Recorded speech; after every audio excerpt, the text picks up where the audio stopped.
நீ நியமிக்கப்பட்டிருக்கிறாய்.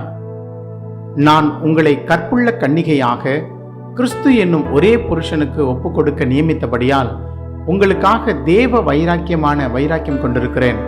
2 கொரிந்தியர் 11:2. நீ இந்த உலகத்தில் தற்செயலாக அல்ல, என் சித்தத்தின்படியே வாழ்ந்து கொண்டிருக்கிறாய். நற்காரியங்களை செய்யும்படிக்கு என்னால் நியமிக்கப்பட்டிருக்கிறாய். உன்னை சுற்றி உள்ளவர்கள் என் அன்பையும் வல்லமையும் உன்னில் காண வேண்டும். நீ எனக்காக கற்புள்ள பரிசுத்தத்திற்கென்று பிரித்தெடுக்கப்பட்ட வாழ்க்கையை வாழும்படிக்கே உன்னை எனக்கென்று நியமித்தேன். உன்னை எதிர்க்கிறவர்களும் என் வல்லமையை உன் மூலமாக ருசித்திட வேண்டும். என்னை குறித்து பேசுவதற்கு இங்கே அநேகர் உண்டு. என்னை போல் வாழ்வதற்கு ஆட்கள் குறைவு. ஆகவே நீ என்னை பற்றி பேசுகிறவனாக மட்டுமல்ல, மற்றவர்களுக்கு முன்பாக என்னை போல வாழ்ந்து காட்ட வேண்டும்.